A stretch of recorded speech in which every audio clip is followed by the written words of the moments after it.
दे तो क्या बदले में आप भी उसको गाली दोगे?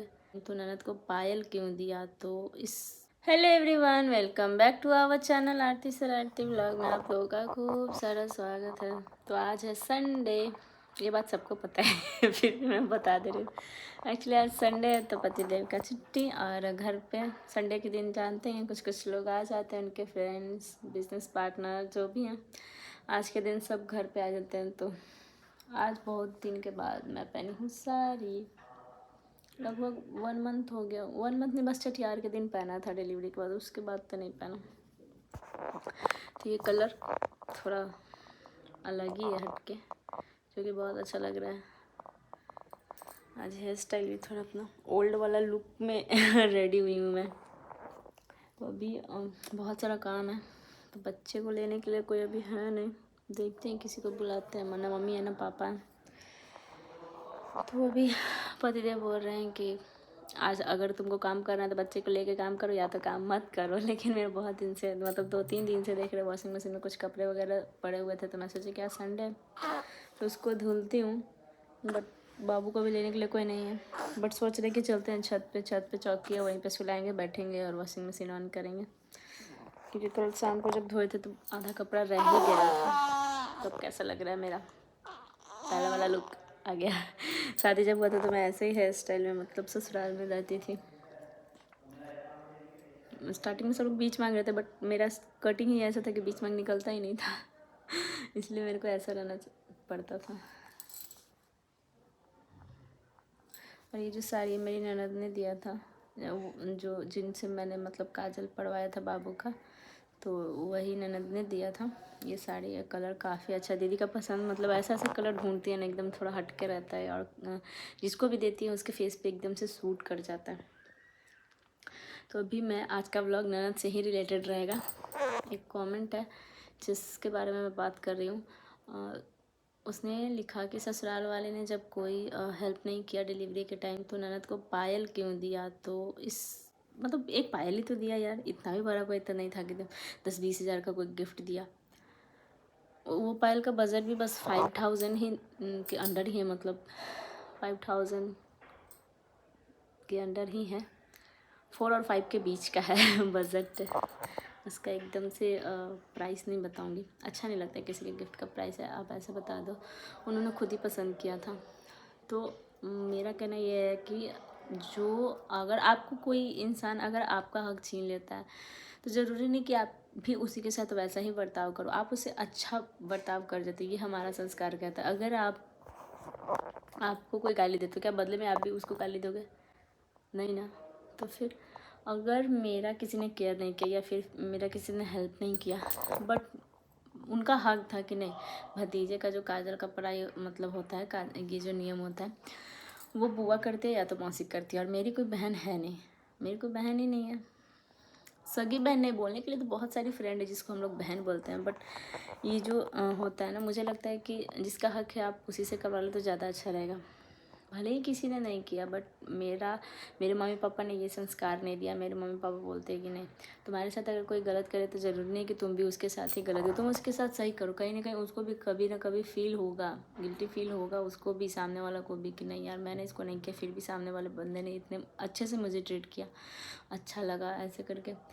तो मेरे पेरेंट्स ने यही सिखाया। हाँ, कुछ चीज़ें मैंने खुद ही सोशल मीडिया पे डाली थी जो कि मुझे नहीं डालनी चाहिए थी, मुझे पता है, बट मैं व्लॉग बनाती हूँ। तो मुझे लगता है कि आप लोग को भी हर चीज़ तो नहीं, बट थोड़ा बहुत तो जानने का अधिकार है, क्योंकि आप लोग को वीडियो में देखते हो कि मैं सारी चीज़ अकेले ही करती हूँ ये व्लॉग बनाते टाइम अब जब भी मैं व्लॉग स्टार्ट करती हूँ इसका आवाज़ शुरू हो जाता है। तो मेरा ये कहना है कि अगर मेरे को किसी ने नहीं किया तो इसका बदला मैं क्या लूँ? उनका हक छीन के लूँ? मैं ऐसा नहीं कर सकती। उनका अधिकार है, उनका मांगने का भी अधिकार है कि नहीं मुझे ये नहीं चाहिए। हाँ ठीक है, नहीं किया, किसी ने नहीं किया, मैंने माना कि नहीं किया, बट मुझे जो सही लगा मैंने किया। और वो मतलब ऐसे ऐसे कमेंट आते तो सच में झगड़ा हो जाता है घर में, इसीलिए मन नहीं करता कि कोई चीज़ सोशल मीडिया पे आदमी शेयर करे, क्योंकि शेयर करते हम लोग आपको फैमिली समझ के, और आप लोग आग लगाने लगते हो दुश्मन समझ के आप लोग भी एक फैमिली की तरह देखो कि अरे फैमिली नोक झोंक होते रहता है, ठीक है, नहीं किया बात की बात है। वो वक्त आने पे मैं खुद ही बोलूँगी कि मेरे को किसी ने नहीं किया। जहाँ पे बोलना सही लगेगा वहाँ पे मैं बोलूँगी। अभी भले ही नहीं बोला, और क्या ही बोलूँ जब किसी को, मैं ऐसी लड़की हूँ ना कि मुझे अगर तकलीफ़ है ना, सामने वाला अगर खुद से नहीं समझेगा ना, तो मैं अपना तकलीफ़ कभी शेयर नहीं करूँगी, कभी भी शेयर नहीं करूँगी। अगर सामने वाला समझ जाता है कि ये मुस्कुरा क्यों रही है, इसको टेंशन है, प्रॉब्लम है, तकलीफ़ में, सामने वाला खुद से अगर समझ जाए, क्योंकि अगर आपको देख के कोई नहीं समझ सकता तो वो आपके अपने हैं ही नहीं। अपना दर्द तो परायों को बताना पड़ता है, एक्सप्लेन करना पड़ता है कि नहीं मुझे यहाँ दर्द हो रहा है। अगर सामने वाला आपका अपना है तो वो खुद ही समझ जाएगा कि आप प्रॉब्लम में हो, उसको आपकी ज़रूरत है। ऐसा नहीं कि आपको उसको हर चीज़ बताना पड़ेगा।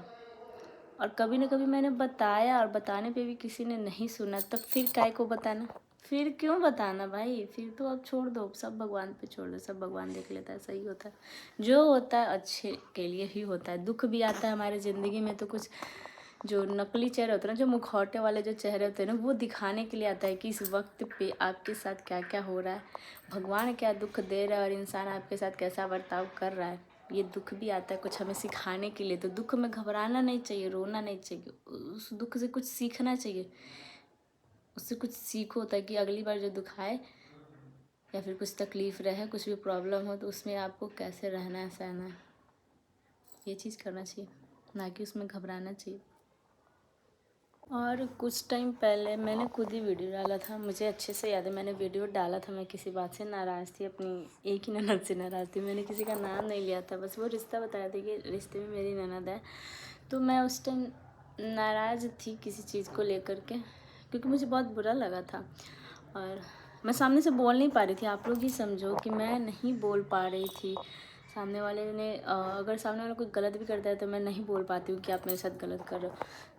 तो ऐसा बोलना चाहिए, मैंने ये नहीं कह रही कि नहीं बोलना चाहिए, बोलना चाहिए, बट वो चीज़ मेरे को वीडियो में नहीं शेयर करना चाहिए था, बट मैंने किया इसलिए क्योंकि सामने वाला भी चुप नहीं था, सामने वाला भी कहीं ना कहीं बोल रहा था, सामने वाला भी इस बात को मतलब बतंगड़ बना रहा था, सामने वाला पूरे मोहल्ले में, पूरे गांव में इस चीज़ को बता रहा था। तो मेरे से भी नहीं रहा गया, मैं बाहर नहीं जा सकती बट यहाँ से तो बोल सकती हूँ ना। तो और कहीं ना कहीं मैं कुछ दिन के लिए चुप थी, जब मैं ज़्यादा चुप रहने लगी तब लग रहा था कि मेरे को गलत समझा जा रहा है। तो हद से ज़्यादा चुप भी नहीं रहना चाहिए, हद से ज़्यादा बोलना भी नहीं चाहिए, वक्त पे चुप भी हो जाना चाहिए, वक्त पे बोलना भी चाहिए, तब जाके रिश्ता निभा सकते हो आप। रिश्ता निभाने के लिए कभी सर उठाना भी पड़ता है, कभी सर झुकाना भी पड़ता है। तो वही मैंने किया। ज़रूरत पे मुझे लगा कि नहीं किसी ने किया, तो मुझे लगा कि नहीं अभी बोलना सही नहीं है, वक्त आएगा तब एक एक को हर सवाल का जवाब दिया जाएगा, चाहे वो सोशल मीडिया के थ्रू हो या फिर सामने से हो। और वक्त आने पे सबका असली चेहरा सामने आ जाता है, और मेरे सामने कुछ ऐसे चेहरे सामने आए इस डिलीवरी के वक्त जो मुझे उम्मीद नहीं था कि इस बार मेरे साथ ऐसा होगा, ऐसे लोग मुझे मतलब समझेंगे। लेकिन कोई नहीं, कहते हैं ना कि जिसके साथ भगवान खड़ा ना, उसके साथ अगर एक भी इंसान नहीं होना तो उसका नैया पार लग जाता है। तो मेरा भी लग गया। आप लोग खुद ही देखो, वीडियो में जाओ देखो, कभी कोई नहीं आया, कभी ऐसा नहीं है कि फुल 9 महीने मैंने मेड रखा, ऐसा कुछ भी नहीं है। 4 महीने मैं स्टार्टिंग में मैं खुद ही काम की हूँ, 4 महीने के बाद मेरा तबीयत जो है वो ख़राब हुआ था। गृह प्रवेश के कुछ दिन बाद ही मैंने प्रेगनेंसी कंसीव किया था। उसका भी एक वीडियो अगर आप लोग देखना चाहते हो, जब मैंने कंसीव किया तो अपने हस्बैंड को बताया, तो उस टाइम कैसा मतलब फ़ील हो रहा था, उस टाइम क्या मैं फ़ील की थी, वो सारे कैमरे में मैंने कैद किया ताकि मैं बाद में देख सकूँ, लोग भी देख सके मैं खुश थी कि परेशान थी, क्या था। अगर आप लोग वो ब्लॉग देखना चाहते हैं तो मैं ढूंढूंगी, वो ब्लॉग मैंने लैपटॉप में डाल रखा था, उस टाइम नहीं शेयर किया, अभी ढूंढ भी रही हूँ, मिल नहीं रहा है। बट आप लोग अगर देखना चाहते हो तो कमेंट बॉक्स में ज़रूर बताइएगा, वो वीडियो आपको मैं दूँगी। तो 4 महीने मैंने खुद ही काम किए, ना कोई मेड, ना मम्मी पापा, कोई नहीं आता था। इतने बड़े घर का सफाई भी मैं करती थी और ऊपर से घर में काम भी लगा हुआ था, तो मिस्त्री लोग भी 10 बार ऊपर नीचे कराते थे। 25-25 बार मैं सीढ़ियाँ चढ़ी हूँ प्रेगनेंसी के टाइम। फिर 5 मंथ में मेरा हो गया तबीयत ख़राब। उसके बाद मैंने घर पे मेड रखा सिर्फ झाड़ू पोछा के लिए, खाना मैं बनाती थी, बट हद से ज़्यादा जब तबीयत ख़राब हो गया कि मतलब मैं बेड से उठ के वॉशरूम तक नहीं जा पाती थी, इतना ब्लड प्रेशर लो होने लगा, टेंशन, मतलब तबीयत ख़राब मैंने खुद ही किया सोच सोच के। आप लोग पहले ब्लॉग में देखेंगे तो आपको खुद ही पता चलेगा कि मैं कितनी परेशान थी। तब मेरे से बेड से उठा नहीं जा रहा था, इतना BP लो था। फिर भी मैंने मम्मी पापा को नहीं इन्फॉर्म किया और ना ही ब्लॉग में बताया कि मेरी तबीयत क्यों ख़राब हुई। बस ऐसे ही मैं मतलब शेयर की कि बस कुछ तबीयत ख़राब है। और फुल टाइम मेड रखा गया, बस कपड़े धोने के लिए नहीं, वो कभी कभार हम लोग वॉशिंग मशीन में धुल लेते थे। खाना बना के देती थी, मेरा खाना बेड पे ही मिलता था। इतना तबीयत खराब होने के बाद भी कोई नहीं आया, कोई भी नहीं आया। बस मेरे साथ मेरे पति खड़े थे उस वक्त। उसके बाद मैं क्या की, 5 और 6 मंथ रही वो मेड। फिर उसके बाद उसका काम हम लोगों ने छुड़वा दिया। उसका काम हम लोग को उतना कुछ खास नहीं लगा, मतलब पसंद नहीं आया, और उसने खुद ही काम छोड़ दिया। अब जो भी हो, तो फिर उसके बाद 7 मंथ में मैं खुद ही काम करने लगी। 7 हो गया, 8 मंथ हो गया, पूरे 9 मंथ तक भी मैं काम की। 9 मंथ जैसे ख़त्म होने वाला था, मैंने इनको बोल रखा कि कोई आएगा नहीं, शायद लग रहा है बुलाने पे भी नहीं आएगा, बिना बुलाए तो बहुत दूर की बात है। तो फिर हम लोगों ने डिसाइड किया कि कोई नहीं, हेल्प मेड रखा जाएगा फिर से, उसी से काम हो जाएगा। फिर उसके बाद सिर्फ झाड़ू पोछा बर्तन के लिए रखा, जो कि अभी तक आंटी हैं, आती हैं, करती हैं। खाना वाना कपड़े वगैरह सब मैं ही देखती हूँ। आप लोग यकीन नहीं करोगे, 4th फ्लोर का घर, इतनी सीढ़ियाँ, 20 बार 25 बार सीढ़ी चढ़ना, खाना बनाना, झाड़ू पोछा सब मैंने ही किया।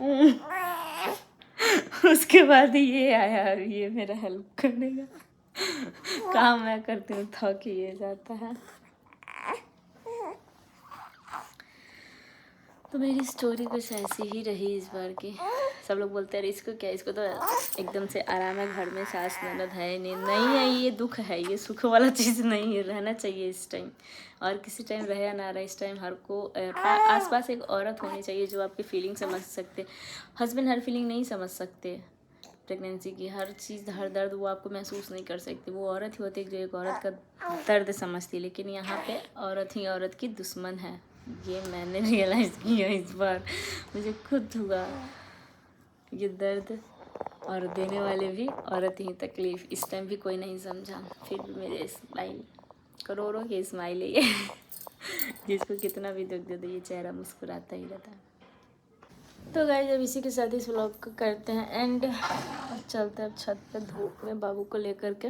और आज संडे, स्पेशल संडे, इसलिए मैं बता रही हूँ। आज संडे को ना पूजा होता है, मतलब जैसे छठ इतवार छठ किया जाता है ना, उस टाइप का। सैटरडे को नहाए खाए होता है, संडे को पूजा होता है। लेकिन आज ये वाला जो छठ पूजा होता है ना, वो दूध और चूड़ा खाया जाता है। आप लोग क्या होता है क्या, आप लोग कमेंट बॉक्स में बताइए। मेरे यहाँ ससुराल में नहीं चलता, बट मेरे मायके में चलता है, तो मम्मी करती हैं।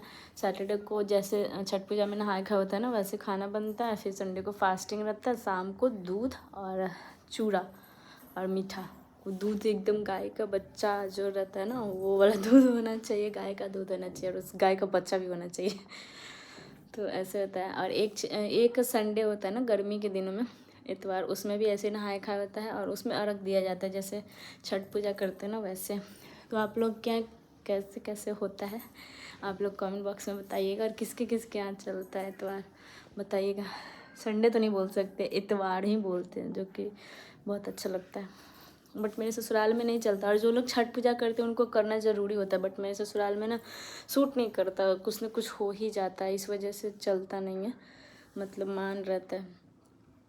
तो मायके में होता है, बट मम्मी ये वाला नहीं करेगी। मम्मी नेक्स्ट संडे जो आएगा ना, वो वाला करेंगी। क्योंकि इस संडे मम्मी कहीं शादी में बिजी है।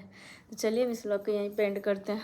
कोई है नहीं अब, तो चलते हैं खुद से अकेले, बच्चे को लेकर के ही काम करना पड़ेगा। कितना अकेले बैठे रहे, बेड का हाल भी देख सकते हैं कैसा हो गया। तो अभी बेड तो नहीं ठीक कर पाएंगे क्योंकि अकेले ही हैं, लेकिन बाकी काम कर सकते हैं। ऊपर धूप में बाबू को बैठा के अभी बैठता नहीं है गाइस, बहुत छोटा है। चौकी पे लेटा के इसको सुला के कर सकते हैं। तो चलिए यहीं आप लोगों के साथ बाय बाय।